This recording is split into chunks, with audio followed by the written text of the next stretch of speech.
Good afternoon, Josh McBroom. Thank you so much for joining us here at the Naperville Area Chamber of Commerce. My name is Beth Goncher. As you may know, we've had the opportunity to work together on the Business Works Committee, of which you are an active member. But now, kind of in this new role, you are now one of Naperville's newest council members. And how does that feel? It's great, Beth. It's good to see you. Thank you for the time today, and I appreciate everything you do for the community and the Chamber of Commerce. And yeah, it's very new. We've had our two meetings, and yeah, you go from this crazy, high intense campaign to then it's over, and and you're just trying to get your feet wet, and you're learning something new every single day. It's very interesting, um, and I'm enjoying it. So it's great. Why did you decide to run for the council anyway? I mean, I know you've previously served on the park board. What was it that made you kind of make that shift to city council? It's a great question, and I asked myself that many times through the campaign. Right? Yeah. Sometimes people ask me that. I say, well, somebody's got to do it, right? Yeah. But I've been volunteering in town for many years. I've been on many nonprofit boards. I've been active in the Chamber of Commerce, and then, I ended up getting elected to the Naperville Park District Board, which I kind of saw that like as an extension of my community volunteerism. But it is a government job, so you get inside of a being on the board of a representing taxpayers in the community, and it is a different animal, and you really learn how and in the case of the park district, how good government can work.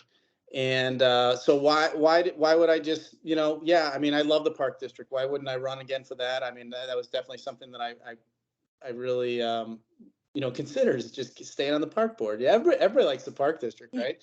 um, but there was a lot of seats available, I mean, one incumbent, four, and then we had a new mayor. So we're looking at the city council, and we're going to get a whole new board. And I think the people that were running were all in it for the right reasons, but I'm not sure they were all ready. Maybe not qualified. And I felt like I felt like if I was in this crowd, I would be qualified as much as anyone else that was trying to throw their hat in the ring. And I felt like I had to, um, I guess, had a responsibility. And to a lot of, I mean, a lot of supporters I have, and a lot of people that think that I have this quality and want me to do this thing, and they see me as a leader, and they think that I can do it. And so, and I people, maybe it's not unique to Naperville, but there's been some contention. There's been some, political division on our boards. We've had some kind of hot issues enter the city arena that I really didn't think had any place on city agendas. Some of these political issues, maybe state and national level political issues, and I just wanted our city to, kind of get back to, hey, let's just do city business. Let's do nonpartisan city business. And I felt like I could be that person to go in there and say, we all have our personal political opinions, and that's fine. But it really doesn't have any place on a city board, because we all should be wanting Naperville first, and we want a vibrant local economy, and we want to protect the tax dollars. And these are very simple, nonpartisan things. And having already had experience making decisions for taxpayers, and knowing people at the city, I mean, that was an advantage too. Being on the park board, we do have regular contact with city officials, so I already had the relationships, and it just seemed like a good fit. And people agreed so on voting day as well. It's interesting. As I was, preparing for today, I kind of looked through, your candidate questionnaire and voter guide, and one of the top three issues that you did list, face what you believe facing city government, is this partisan politics. And then you talked about labor shortages and wage inflation as being some of those, those three main issues. Um, how do like going back to this first point of partisan politics, how do we move beyond that? I mean, you're just off of a very contentious election season. And how does everybody move on beyond that? It sounds like you already have in some respects. Yeah. Um, you know, we're all political people. Everybody has their political opinions, and I do think that from right now, where the balance of the city council is, if you were to say, we are very balanced. Mhm. So whether you say I'm extreme on one of the political sides of the spectrum, or if somebody else is on the dais is extreme, there isn't really a chance that if we had some extreme political idea that we could even get it placed on the agenda. And I think that's one of the benefits of having a balanced board is some of these things that maybe we real feel passionate about, whatever that political issue is. It just is not going to make it on the agenda. So it's going to force us to focus on development issues. I mean, boring stuff, right? Like, Yeah, yeah. the city business.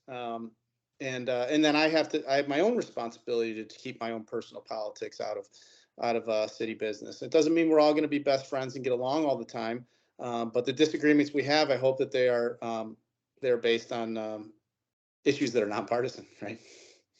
Well, one of your kind of shifting a little bit, one of your priorities, I know that you had mentioned, really supporting business friendly policies. Is there anything kind of in the works right now that you'd be willing to share that, is coming up, or something that is up for discussion that kind of lead into that, expanding those business friendly policies? I think Naperville's done, generally a very good job of that. But obviously there's definitely work to be done. Where can that be done? It's a good question, Beth. I just got done with my second meeting, and Yeah. Oh, I think. Yep. Well, I guess I was specific policy wise. I don't know yet. I mean, I guess your city council member is supposed to be first and foremost the representative of the taxpayer, and that includes the business owner. So for me to protect the taxpayer, I need to make sure that the business owner and the business environment remains vibrant. Our schools and our parks and our low crime rates, all those things are funded through maintaining conditions where it's easy to open up a business, it's easy to stay in business. It's The red tape is put to the minute. That's something that the mayor Worley talked about a lot in his campaign. Is let's really look at how difficult it may be. But I also think you're right, Beth. That we have a vibrant local economy because people before us have created the conditions that have made for businesses that want to come here. Now, things like keeping our town safe and making sure that public safety is top of mind. If crime rates start growing up, well, then people aren't going to want to come do business here. So all these things are kind of tied together. And the only real business issue that has come up on these first two board meetings is there kind of a movement in the business world to convert some of these vacant or underperforming strip malls and industrial areas into warehouse areas. And the mayor is asking the city, and we all concur to look at our zoning ordinances and see if we can prevent that. And that may be an issue to some of these business owners. I mean, you might see some drama come up. Is it our place to tell a business owner what they can or cannot do with their property? Well, we do have a responsibility to maintain all these things that we love, and if we let people just plop up warehouses all over town, that is going to have a negative effect on funding everything that makes Naperville great, and that's a trickle down effect of how do we keep this an environment where businesses do still want to come, and because it's a thriving area. And I really respect that. I think, and I understand you've got two meetings under your belt, two council meetings, but I think Naperville's really fortunate to have a watchdog like you on the council, because we cannot let our guard down. And as we've found out, at the federal and state levels, that happens when when we let our guard down. And just knowing that you're on the council is, I think it really should make people, the business community, the residents feel, that much better, knowing that you're serving. So thank you for that. One of the things that you talked a little bit about, and I know I've had some conversations with the mayor about, is public safety. I mean, we've seen in the suburbs kind of just some really with the smash and grabs and crime coming from all over and targeting our communities that where we typically haven't experienced some of these issues. I know that that's probably just in the beginning stages, but is there anything that you could share with folks regarding some of the initiatives moving forward that residents can come to expect, or business owners for that matter? Yeah, like anything else, I'm just always hesitant to hey, let's throw money at the problem. But there's an area where it's going to be money. I really think there's a major technology upgrade that's required for our police department to do their job effectively, um, and just creating an environment where it's not easy to find police officers. It's not easy to retain police officers, and we just I'm a fiscal conservative, and I'll be a fiscal conservative in every item on that budget. Where I will have the least amount of fiscal restraint is in that category. It's not zero, restraint, but that's an area where it's non-negotiable that we need our police to have everything they can to attract, retain, and have the technology that they need, because if we don't have public safety, we don't have anything. Everything's done. Business community, our schools, people leave the public schools, and it's yeah, it can happen pretty quick. So Good for you. Good. I think a lot of people will be, happy to hear that. I really respect that kind of that focus on public safety. Um, you talked a little bit, kind of alluded to, just some of the economic development in the area. I know that there's that corridor, the 88 corridor, and I've kind of heard some things about that 88 corridor and the development there. Can do you have any concerns, or I know that conversation is really just beginning, but where do you see that? How do you see that developing? it's hard. I mean, you really have to have vision. You need to have smart people. You need developers. You need people like Christine Jeffries at Naperville Development Partnership. That is the area where this warehouse phenomenon is kind of a concern. Um, and that kind of stems from this narrative of, hey, the world has changed, which it certainly has since COVID, and we don't need offices anymore, and commercial areas are dead, and what else are we going to do? We're just going to throw up some buildings, and you have to have a long-term view. You can't be short-sighted. Yes, the world has changed, but those areas we need to think about how they can generate tax revenue, and it's not by throwing buildings on them and storing inventory. So I don't know. I've kicked around, and I don't know the economics behind this yet. Is a lot of these towns have um, major area destinations for um, sports, a sports complex or something like that, right? Me having kids, we travel all over the place, and it's like, why are we driving to Iowa to play another Naperville team? And we have land limitations, but if the economics could work on some of these underperforming areas, and if we really think that there's areas where commercial space is not going to come back, can we look at that's one idea. That's a personal idea. I don't know if it ever gets anywhere, but yeah, it's a tough one, because there's some truth in that. There's some truth in that people work from home more. Do they go to the office? I mean, that trend is changing. I mean, we know that people are going, the metro rates are picking back up. They're going back to the city, and maybe we will get somewhere close to what we were before, but we're probably never going to get totally there, which is how you have to look at that Fifth Avenue area as well.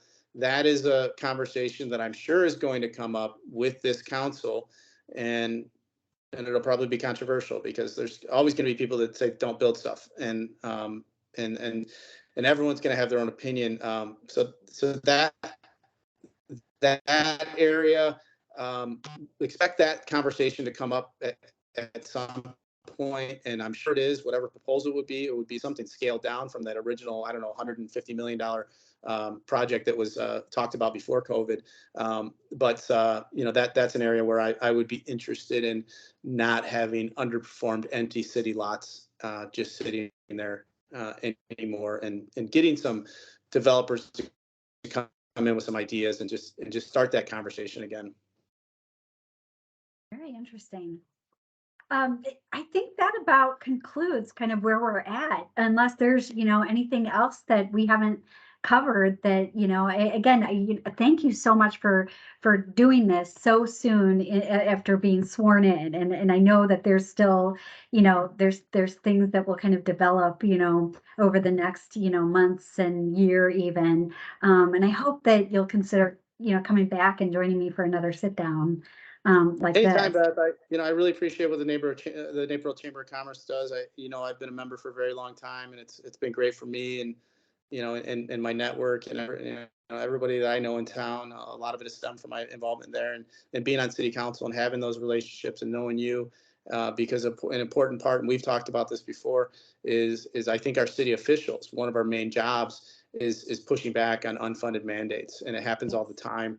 And having a advocacy group like the Naperville Chamber of Commerce bring those issues to me and say, hey, Josh, did you know this is coming down the pipe? Did you know this bill is coming through Springfield, and it very well may cost the city, a lot of money. I really, you're a really important piece of that, local governments, and I appreciate it. Well, it's truly my pleasure. I believe in it, though, and I believe in our work, and I thank you for all of your work on the Business Works Committee too. So, and in the City Council. So, anyway, thank you so much for your time, and have a wonderful day.